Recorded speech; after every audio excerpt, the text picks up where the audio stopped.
Sebagai global player, Indonesia harus mengenal apa yang terjadi di dunia dan bagaimana menjadikan semua itu adalah manfaat buat posisi Indonesia. Di sisi lain, pelajaran tentang sebuah rezim di suatu negara bisa dijadikan pelajaran yang akan membuat para generasi muda memahami cara cerdas bernegara, memahami pemimpin mana yang harus dipilih, kelompok mana yang ada di belakang pemimpin terpilih, dan bagaimana nanti kalau para generasi muda itu mengelola negara. Pengurangan hukuman koruptor yang dilakukan dalam KUHP adalah karya era siapa? Misalnya, anak cucu kita bertanya, era pemerintahan siapa menghasilkan manusia seperti Sambo? Di era siapa hutang naik 5.000 triliun namun masih dianggap wajar dan dielu-elukan? Di era siapa agama dipakai alat politik dan oleh siapa agama dipakai oleh politik? Di era siapa Amerika berkuasa seenak-enaknya di Wakanda? Di era siapa Tiongkok berkuasa dan dilindungi seakan karya anak bangsa? Ini semua bahan renungan. Untuk itu kita masuk ke informasi terkini agar apa yang jelek di negara lain tidak terjadi di tempat kita dan apa yang bagus cocok buat kita tiru. Untuk itu kita ke Iran. Ketika tahun 1979 rezim baru menguasai negara Iran, maka sistem monarki diubah menjadi teokrasi. Sistem kerajaan diubah menjadi sistem berbasis agama. Sistem agama dijadikan dasar dan pemimpinnya merupakan pelaksana perintah Tuhan. Melawan pejabat pemerintahannya artinya melawan kehendak Tuhan. Wih, sangar ya klaimnya.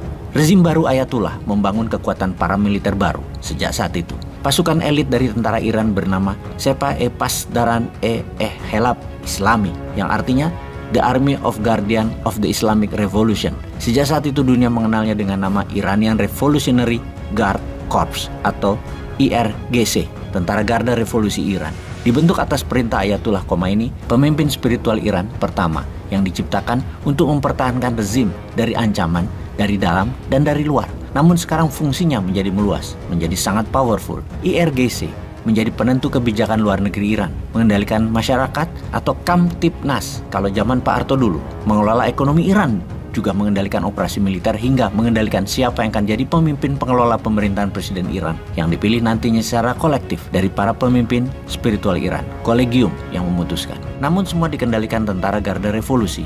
IGRC adalah rezim di dalam rezim, atau dalam bahasa dunia shadow, itu yang dinamakan deep state. Kita potong sebentar. Kalau di Wakanda, nggak ada kan yang namanya deep state? Aman lah kita, bener aman. Nggak ada yang namanya deep state. Oke, kita lanjut. Untuk memahami Iran, fahami Tentara Garda Revolusi. Garda Revolusi Iran bisa dikatakan pasukan militer terkuat di Asia Barat.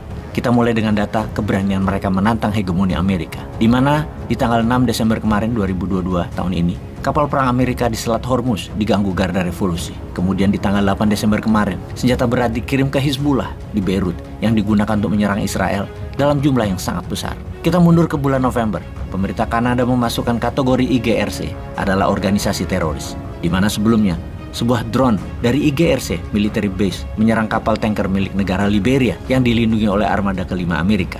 Negara Barat mengenal IGRC sebagai teroris yang menyerang banyak negara, termasuk serangan cyber dan spionase di negara Barat. Selain negara Barat, dua negara tetangga Iran, Saudi Arabia dan Bahrain adalah melabel IGRC sebagai organisasi teroris. Pertanyaannya, untuk informasi, kok bisa ya IGRC menjadi kuat seperti sekarang ini? Kita mundur ke tahun 70-an sebagai awalan IGRC ini, namun bukan dalam rezim pemerintahan teokrasi yang berbasis agama, namun masih dalam rezim Shah Reza Pahlavi, seorang raja monarki. Shah Reza memiliki Secret Service, tentara rahasia pelindung kekuasaannya. Pasukan ini sangat elit, kejam, bengis, dan punya license to kill. Ketika Shah Reza digulingkan, pasukan khusus Shah Iran ini dibunuh semua. Kemudian rezim Ayatullah membangun sebuah pasukan elit khusus melindungi rezim Ayatullah yang taat pada rezim, bukan taat pada negara. Itulah muasal IGRC.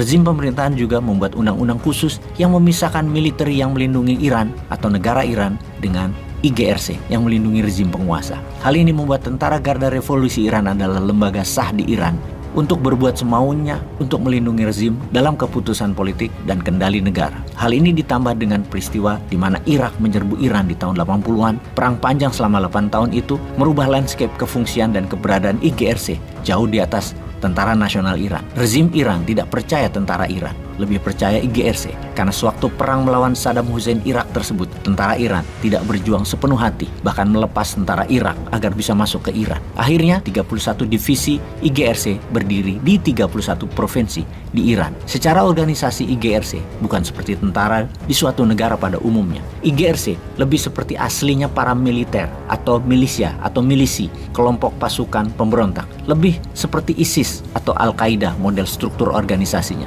Di dalam IGRC ada divisi Quds atau divisi pemurnian, purifikasi. Ini adalah divisi paling menakutkan karena mengendalikan unconventional warfare dan operasi intelijen. Kalau lagi ada informasi dari Bosman seperti kayak gini, kepala kalian jangan terus ke arah Satgas, ke Sambo, jangan gitu ya, awas loh ya, pelajarannya nanti nggak dapet. Kita lanjut. Divisi Quds inilah yang mendukung semua organisasi di banyak negara untuk melawan hegemoni Amerika dan Israel, atau istilah shadownya non-state actor. Mereka memberikan senjata, mulai dari senjata serang personal sampai heavy artillery, roket RPG, drone serang hingga roket rudal. Pasukan pemberontak Hizbullah, pasukan Houthi di Yaman, Hamas di Palestina, dan Quds adalah lawan berat Mossadnya Israel. Kembali ke IGRC, selain kekuatan militer, IGRC memiliki kekuatan ekonomi semacam BUMN-nya Iran, yaitu dan saat ini memegang 2/3 ekonomi Iran yang dikelola oleh IGRC. Kesimpulan, Tentara Garda Revolusi tidak mendapatkan dana dari APBN, tapi langsung dari unit-unit usaha seperti konstruksi, pembangun jalan, bendungan, perminyakan, engineering, kendaraan, real estate, pabrik manufaktur, dan bank. Khatam Al-Anbiya adalah divisi ekonominya Tentara Garda Revolusi yang setiap tahunnya menghasilkan 12 billion dolar, diperkirakan oleh pihak barat angka tersebut. Jadi nggak heran, ada 100 triliun rupiah kurang 1 rupiah di rekening anak buah Sambo. Balik lagi ke Sambo. Kita fokus ke Iran aja ya. Intinya IGRC adalah bisnis korporasi konglomerat bersenjata. Jadi mulai kebayang apa itu rezim. Dalam rezim beroperasi di atas hukum HAM. Yang penting terus berkuasa. Semoga manfaat.